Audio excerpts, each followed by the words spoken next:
मैले यो भिडियो बनाउँदै गर्दा यो भिडियो चाहिँ कसरी बनाए त? तपाईहरुलाई मैले यो भिडियो कुनै एउटा अन्त्य ठाउँबाट या अर्को मोबाइलबाट या क्यामेराबाट रेकर्ड गरेर तपाईहरुलाई यो भिडियो मैले युट्युबमा देखाउन गइराखेको छु। युट्युब भनेको एउटा चाहिँ यस्तो प्लेटफर्म हो, हामी युट्युबमा गइसक्यो भन्दापछि हरेक मोबाइल फोनमा एन्ड्रोइड फोनहरुमा युट्युब त अनिवार्य सबैको फोनमा हुने गर्छ। त्यो युट्युबमा हामी हरेक विषयका भिडियोहरु हेर्न पाउँछौं। यहाँले देखिराख्नु भएको होला, या हेरिरहनु नै हुन्छ हरेक कोही न कोही। त्यसमा अपलोड गरेको भिडियोहरु एउटा युट्युब च्यानलको मार्फत अपलोड भएका हुन्छन्। त्यो पनि एउटा मोबाइल फोनबाट तपाई हामीहरु जो पनि अपलोड गर्न सक्छौं। मैले यस्तो भिडियो बनाएर युट्युबमा अपलोड गर्नुको खास कारण के हो त? तपाईहरु पनि जान्न चाहनुहुन्छ? यस्तै भिडियोहरु बनाएर युट्युबमा अपलोड गर्न चाहनुहुन्छ भने यो भिडियोमा म विस्तृत रूपमा तपाईहरुलाई बताउन गइराखेको छु। हरेकको हातमा मोबाइल फोन भइसक्यो भन्दापछि हामी यी सबै कामहरु मोबाइलबाट गर्न सक्छौं। त्यसको लागि सबैभन्दा पहिले हामीसँग एउटा जीमेल आईडी हुनु आवश्यक छ। त्यो जीमेल आईडी भएमा हामी युट्युबमा गएर एउटा च्यानल ओपन गरेर त्यस च्यानल मार्फत भिडियो अपलोड गर्न सक्छौं। एकदम सजिलो तरिका छ। त्यो पनि हाम्रो एउटा मोबाइलको एउटा नेटबाट सबै कार्यहरु गर्छौं। सबैभन्दा पहिले त एउटा जीमेल आईडी हुनु पर्यो। जीमेल आईडी पनि हामी मोबाइलबाट बनाउन सक्छौं।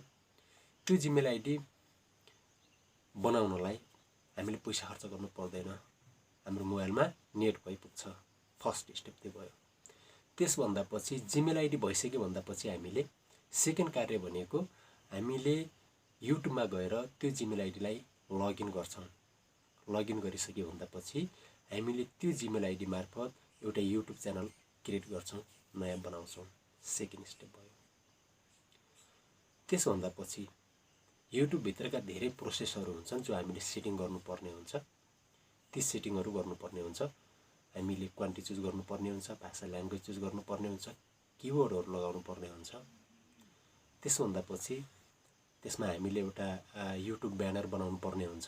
तपाईको च्यानल कुन विषय सम्बन्धी हो, त्यो च्यानल जुन विषय सम्बन्धी हो हामी त्यसमा एउटा फोटो या ती सबै कुराहरु त्यसमा एड गर्छौं, टाइप गरेर लेख्छौं। त्यो एउटा थम्बनेल पनि हामी ब्यानर पनि मोबाइलबाट बनाउँछौं। र एउटा लोगो पनि चाहिन्छ। तपाईको च्यानल कुन नामले बनेको हो त्यो चाहिँ च्यानलको नाम लेखेर लोगो पनि मोबाइल फोनबाटै बनाउन सकिन्छ। ती स्टेपहरु युट्युब भित्रका धेरै स्टेपहरु छन्। सेटिङ गर्नुपर्ने हुन्छ। अब सेकेन्ड स्टेप त भयो। भिडियो अपलोड गर्ने कुरा त्यही युट्युब भित्रै हामीले चाहिँ भिडियो अपलोड गर्नको लागि हामीले सबैभन्दा भिडियो कहाँबाट ल्याउने त? त्यो भिडियो हामी मोबाइल फोनबाट रेकर्ड गर्न सक्छौं। एउटा मोबाइल फोन भइपुग्छ। यो भिडियो बनाउँदै गर्दा मैले पनि एउटा मोबाइल फोनबाट यो भिडियो बनाइराखेको छु अहिले। जुन भिडियोको क्वालिटी कस्तो छ तपाईले कमेन्टमा गएर लेख्नु होला।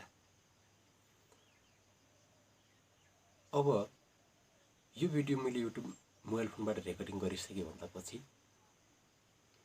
यसलाई मैले युट्युबमा देखाउने कोसिस गरिराखेको छु।